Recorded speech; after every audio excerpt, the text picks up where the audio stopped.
जय श्री कृष्ण मित्रों, स्वागत है तमारू अमीधारा कुकिंग चेनल में। आज આપણે તૈયાર કરીશું મખાનાની ચીકી। જે રીતે આપણે સિંગની ચીકી, તલની ચીકી બનાવતા હોઈએ છીએ તેવી જ રીતે આજે આપણે મખાનાની ચીકી તૈયાર કરીશું અને નાના બાળકો તો ચોકલેટ સમજીને ખૂબ જ ખાશે। મખાનાની ચીકી તૈયાર કરવા માટે મેં અહીંયા 1 કપ મખાના લીધેલા છે। મિત્રો, મખાના તમને કોઈપણ ગ્રોસરી સ્ટોર પર ઇઝીલી મળી જશે અને ના મળે તો તમે તેને ઓનલાઈન પરચેસ કરી શકો છો। મખાનામાં વિટામિન, પ્રોટીન અને હાઈ ફાઈબર હોય છે, જેથી તે ડાયજેશનમાં ખૂબ જ હેલ્પ કરે છે। કેલ્શિયમની ભરપૂર માત્રા મખાનામાં હોય છે, જેથી કરીને મખાના છે તે હાડકા માટે પણ ખૂબ જ ફાયદાકારક છે। તો આ રીતે ઘરમાં રહેલા નાનાથી લઈ અને મોટા સુધી બધાને ભાવે તેવી મખાનાની ચીકી તો બનાવવી જ જોઈએ। તો સૌથી પહેલાં મખાનાને આપણે શેકી લેશું, જેથી કરીને તે આ રીતના સોફ્ટ હોય તો થોડા એવા ક્રન્ચી બની જાય। તો અહીંયા મખાનાને આપણે શેકી લેશું અને તેની સામે મેં અહીંયા 3 મોટી ચમચી જેટલા તલ લીધેલા છે। તલનું પ્રમાણ તમે તમારી રીતે વધારે કે ઓછું કરી શકો છો। તો અહીંયા સૌથી પહેલાં આપણે એક જાડા તળિયાવાળી પેનમાં બધા જ તલને એડ કરી દઈશું।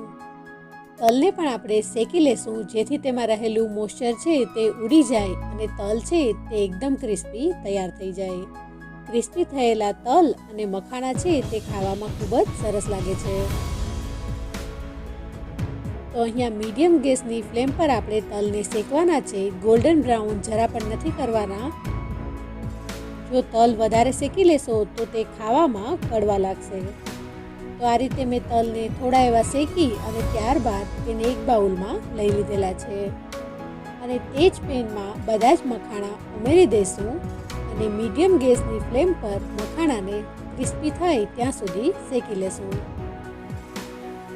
અંદાજે 5 મિનિટ જેવો સમય થયો છે અને એક મખાણા હાથેથી તોડીને બતાવું તો તે આ રીતે તૂટી જાય છે અને ક્રિસ્પી તૈયાર થઈ ગયા છે।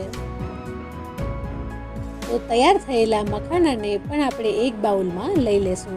ત્યારબાદ તે જ પેનમાં આપણે ગોળનો પાયો તૈયાર કરીશું। તો મિત્રો, જે કપના માપથી તમે મખાના લીધેલા છે તે જ કપના માપથી અડધો કપ જેટલો આપણે ગોળ લેશું। ત્યારબાદ 1 ચમચી જેટલું ઘી એડ કરી દઈશું, જેથી મખાનાની ચીકી એકદમ શાઇની તૈયાર થશે અને ખાવામાં ખૂબ જ સરસ લાગશે। ધીમા ગેસની ફ્લેમ પર આપણે બધો જ ગોળ પહેલાં મેલ્ટ કરી લેશું। ચીકી બનાવવા માટે સ્પેશિયલ કોલ્હાપુરી ગોળ આવતો હોય છે, તો તમે તેનો ઉપયોગ પણ કરી શકો છો। અહીંયા ગોળ છે તે થોડો લાઇટ કલરનો હોય તો વધારે સારું રહે, જેથી કરીને ગોળ કૂક થતાં તેનો કલર ચેન્જ થાય છે। એટલે જો તમે વધારે પડતો બ્રાઉન ગોળ લેશો તો તેનો કાળો કલર થઈ જશે। તો અહીંયા પાયો આવી ગયો છે કે કેમ તે ચેક કરવા માટે મેં એક વાટકામાં થોડું પાણી લીધેલું છે અને તૈયાર કરેલો ગોળ છે તેને તેમાં એડ કરીશું અને ચેક કરીશું। જો આ રીતે હજી સ્ટીકી છે અને પાયો આવ્યો નથી તો હજી આપણે ગોળને કૂક કરીશું। જો ગોળનો પાયો બરાબર ના આવે તો ચીકી છે તે દાંતમાં ચોટે છે અને ખાવામાં જરા પણ સારી નથી લાગતી।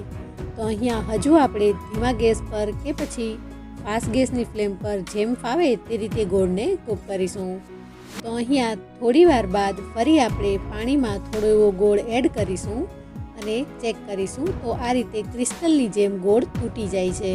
આ રીતે ગોળ તૂટી જાય એટલે આપણો પાયો પરફેક્ટ આવી ગયો છે। બસ એ સમયે આપણે તલ અને મખાના બંને ગોળમાં ઉમેરી દઈશું। આ સમયે આપણે ગેસની ફ્લેમ છે તે બંધ કરી દઈશું। ત્યારબાદ જ મખાના અને તલ બંને ઉમેરવાના છે।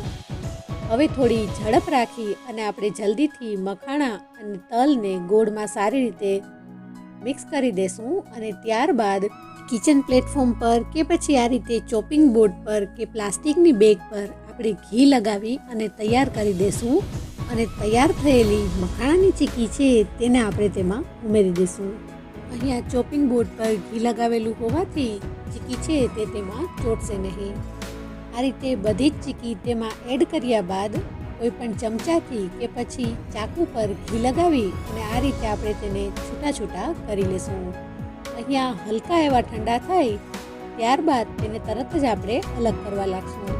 જો મિત્રો તમે તેને સાવ ઠંડા થઈ જવા દેશો તો પછી તે અલગ થવામાં ટાઈમ લેશે અને તૂટી જશે અને જલ્દીથી અલગ નહીં થાય। તો આ રીતે થોડા એવા ગરમ હોય ત્યારે જ આપણે મખાણાને અલગ કરી લેશું. ઘરે સરળ રીતે હેલ્ધી મખાણાની ચીકી તૈયાર થઈ જાય છે. જો મિત્રો આજની અમારી રેસીપી તમને પસંદ આવી હોય તો ચેનલને સબસ્ક્રાઈબ કરો અને બાજુમાં રહેલું નોટિફિકેશન બેલ આઇકન જરૂરથી પ્રેસ કરો, જેથી અમારા નવા વિડીયોની નોટિફિકેશન તમને મળતી રહે.